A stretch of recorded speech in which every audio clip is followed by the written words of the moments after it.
प्रेम ज्याच्याकडे, ज्ञान ज्याच्याकडे, बिघडलेलेच आहे. तुम्ही अजूनही अनुभव घेऊन पहा. थोडं शिकलं ना पोरगा हातातून जातो. MA झाला, मलाच प्रश्न विचारतात, महाराज काय खरं जगामध्ये? म्हणजे तुला कुणी सांगितलं खरं आहे म्हणून? आमचे अख्खे कीर्तनकार जगत मिथ्या म्हणून सांगतात, तू काही नवीन सांगतो का? नाही पण मला सांगा म्हणे, महाराज होऊन तरी काय मिळालं? म्हणून तुला काय कळणार आहे? झाल्यानंतर कळेल ना. नाही कळालं. एका मुलीचं पोट दुखत होतं. लग्न झाल्यानंतर 5 वर्षांनी पोट दुखत होतं. गर्भवती होती. डॉक्टरकडे दाखवलं, सांगितलं तिला गर्भवती आहे, 4था महिना आहे, दुखतं पोट. घरी आली ती. तिची नणंद होती बिना लग्नाची. मग आता तुमच्या लक्षात येते का, गर्भवती जी आहे तिला दक्षता घ्यावी लागते ना, पोट दुखतंय म्हणून. नणंद, नांदून न देणारीला नणंद म्हणतात.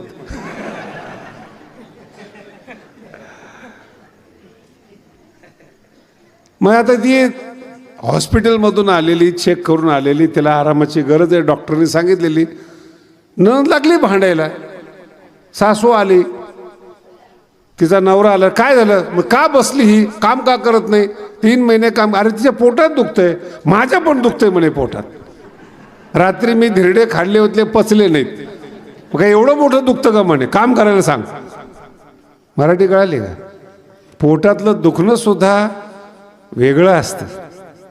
नणंदचं दुखणं वेगळं, गर्भवतीचं दुखणं वेगळं, जिला आई व्हायचंय ना तिचं दुखणं वेगळं आहे, आणि जिला नावं ठेवायचंय ना तिचं दुखणं वेगळं आहे. तसं परमार्थामधलं दुःख वेगळं आहे आणि संसारिकातलं दुःख वेगळं. संसारामध्ये कशाचंही दुःख असतं. शेजाऱ्याला नोकरी लागली तरी दुःख असतं. मी तर माझा अनुभव सांगतो महाराज, जुने अनुभव आहेत माझे. असं हाच ड्रेस असायचा आणि मी 25 वर्षापूर्वी स्वित्झर्लंडला गेलो होतो, गादीवर बसण्याच्या 3 वर्ष अगोदर. बघा, माझा मुद्दा समजून घ्या, नाही तर तुम्हाला वाटेल की मी गेलोय म्हणून सांगतो.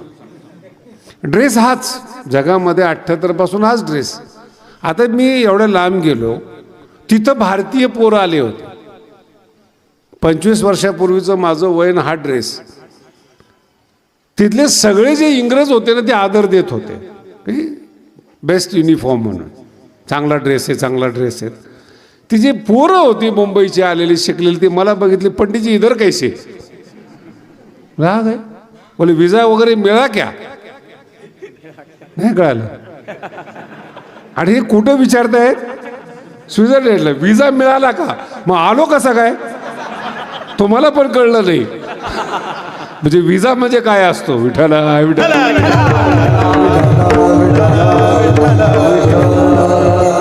म्हणजे जे भारतीय लोक आहेत त्याला टेन्शन, धोतर इकडं कसं काय? आम्हीच यायला पाहिजे. विद्वत्तेचा अर्थ पहा. जे समजदार आहे त्यांना माहिती कायदेशीर आलेला आहे, विजा आहे, तिकीट आहे, सगळं कुठेतरी सोय असेल, सगळं असेल. सहन नाही होत, आमचा हक्क आहे, याला संसार म्हणतात. बरं, स्वित्झर्लंडनी येऊन मला पाहून दुःखी व्हायची काय गरज आहे का? मराठी कळाले का? तुम्ही जो निसर्गाचा आनंद घ्यायला गेलेला आहे, असं पण 1000 प्रकार आहेत असे. तू इथं कसा काय? काही काही माणसं आमदाराजवळ जातात, ते चमचे म्हणतात, तू इकडं कसं काय? मग चमच्यानीच जावं असं काही नियम आहे का? जनतेने जावं का? निवडून कोण देतं, चमचे का जनता? मग मधले लोक ठरवतात कोणी गेलं पाहिजे साहेबाकडे. जर गेलाच एखादा माणूस, लगेच कानात, चमच्या कानात सांगतो, त्यांनी मतदान नाही केलं बरं का आपल्या, त्याचं काम ऐकू नका. आणि त्यांनी जर नाही ऐकलं तर ती दुर्बुद्धी. विठाला फार इतिहास भरलाय महाराज या गोष्टीने, इतिहास. त्याच्याही पुढे जाऊन सांगतो, कैकेयीचं सोडा, आपण तिलाही माफ करू. देवाच्या आणि संताच्या सानिध्यात राहणारे हे सुद्धा दुर्बुद्धी सुचू शकते, यांना सुद्धा दुर्बुद्धी सुचते. जनकाच्या घरात सीता जन्माला आली की ज्या जनकाचं उदाहरण गीतेमध्ये दिलं जातं, की अर्जुना जनकाप्रमाणे काम कर. कृष्ण उदाहरण देत आहेत. कृष्णम वंदे, ते उदाहरण जनका, त्यांची मुलगी जानकी आणि देवाची पत्नी ज्या रामाचं संपूर्ण जगामध्ये उदाहरण दिलं जातं, त्या रामाची पत्नी सीता. म्हणजे बघा, संतांच्या कुळात जन्माला आली आणि देवाची पत्नी झालेली सीता. आणि दुर्बुद्धी म्हणजे काय? हरण पाहून आपला नवरा पाठवणं ही दुर्बुद्धी. दुःख कुठून निर्माण झालं? 12 वर्ष बरोबर आहे रामाच्या जंगलामध्ये, दुखी नाहीये. माझा मुद्दा समजून घ्या. आणि त्याच्याही पुढे जाऊन सांगतो, ज्या खेडेगावातल्या स्त्रिया आहेत ना, त्यांनी हे उदाहरण घ्या. आदिवासी क्षेत्रामध्ये दंडकारण्यामध्ये राहणाऱ्या सीतेला नवरा बरोबर आहे म्हणून 12 वर्ष दुःख नाही. नवरा बरोबर आहे म्हणून 12 वर्ष. जर का तुमची इच्छा बदलली, दुर्बुद्धी सुचली आणि नवऱ्याला जर तुम्ही काम सांगितलं ना, संसार उद्ध्वस्त होतो. अभंग लहान नाही आहे, अर्थ फार महान आहे. कोण? देवाच्या सानिध्यातल्या सीतेला दुर्बुद्धी सुचली आणि एका हरणाच्या मागे राम लावला. मराठी नाही कळली ना? तुम्ही सगळे तेच आहेत हो, सगळे तेच आहेत. जो देव नवसाला पावणार आहेत त्याला जाऊन तुम्ही सांगता, देवा एवढं काम कर. कुणाला काम सांगितलं तुम्ही? तुम्हाला कधीतरी सुचतं का की त्याची योग्यता काय? अहो, तुम्ही भाग्यवान आहेत महाराज. एक जण गडावर पोरगी घेऊन आला, MBBS झालेली, आणि मला सांगितलं महाराज ही MBBS झाली, आता हिचं तुम्ही बघा. गडाच्या महंतानी. मी म्हटलं अहो ते आता तुमचं ओळख नाही. नाही नाही, मोठे बाबा करत होते. म्हणजे तिथपर्यंत काम सांगणारी लोक आहेत. कोणी कोणतं काम करावं आणि काय नाहीच कळत. विठ्ठल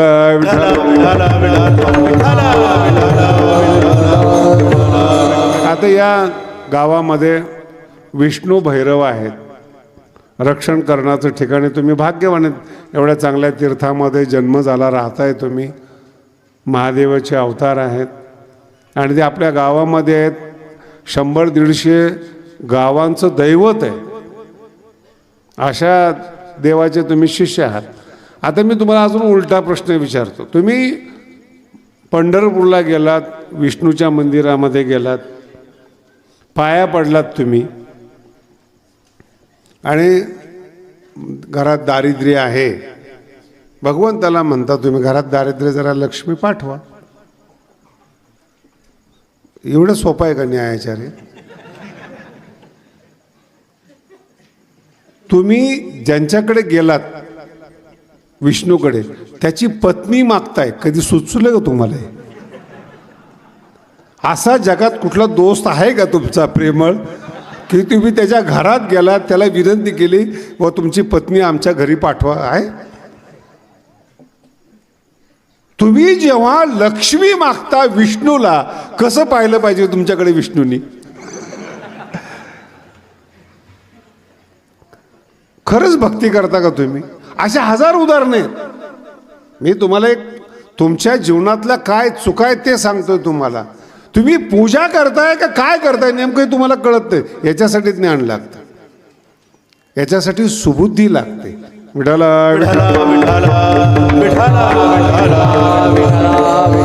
म्हणून जेवढे श्रीमंत लोक आहेत त्यांचा अभ्यास करा तुम्ही. नवसाला पावणाऱ्या देवाकडे जातात. गंमत म्हणून सांगतोय बरं का, व्यंकटेश्वर आपल्या भारतामध्ये सगळ्यात उत्पन्न असणारं देवस्थान आहे. मी गेलो होतो तिथं, तिरुपतीला. ते हुंडीमध्ये पैसा येतो, रात्री मोजलं जातं. मग मी विचारलं की हा जो पैसा येतो याचा काय इतिहास आहे, काय? त्यांनी सांगितलं की लग्नासाठी तिरुपतीने कर्ज घेतलं होतं कुबेराकडून. इतिहास पण कसे भारी भारी बघा. कोणी कर्ज घेतलंय? तिरुपतीने. कोणाकडून घेतलंय? आणि त्याचं व्याज रोज चुकवलं जातं. आणि त्या देवाकडे तुम्ही जाता पैसे मागायला, जो मुळात कर्जात आहे.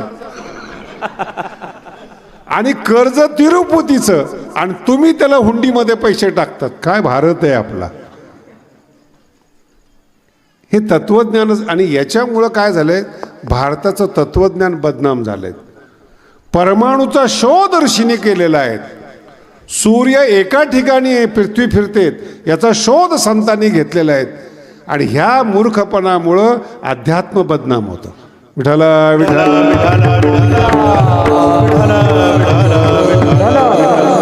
नाही समजत आपल्या. आणि जर तुम्हाला नाही तुमच्या इच्छेला आलं, ज्ञानोबांनी ओव्या इतक्या सुंदर दिलेल्या आहेत. मग बिघडली या टाकीती नाही म्हणून. जर तुम्ही एखाद्या साधूकडे गेला, एखाद्या देवाकडे गेला आणि जो तुमच्या नवसाला नाही पावला, पक्ष बदला. ही जुनी पद्धत आहे बरं का. आता अजिबात नाही पक्ष बदलण्याची, जुनी पथ आहे. देव बदलणारी लोक आहेत हो. हे ज्ञानोबांचे ओव्या आहेत देव बदलण्याचे. बिघडली या टाकीती नाही, हा देव नव्हताच, माझ्या नवसाला पावला नाही, बदला देव. मग देव बदलणाऱ्या भारतामध्ये आपण राहतो. पक्ष बदलण्याचा काय कौतुक आहे आपल्याला. कधी महंत बदलतात, संत बदलतात, मांत्रिक बदलतात, नाही बदलला. काहीच नाही झालं तर नेता बदलतात. आणि नेता तो पाहिजेत, चुकीच्या कामाला प्रोत्साहन देणारा नेता पाहिजेत. म्हणून भारत सुधरत नाही. योग्य काम केलं ना कुणालाच फोन करायची गरज नाही. जाताना ओव्हरटर्न लोड घ्यायचा ट्रकचा, अडकला की नेत्याला फोन, गाडी अडवली. नको चुकीचं काम करू. नाही कळालं. चुकीचं जर काम नाही केलं ना, देवाची ताकद नाही तुम्हाला शिक्षा द्यायची.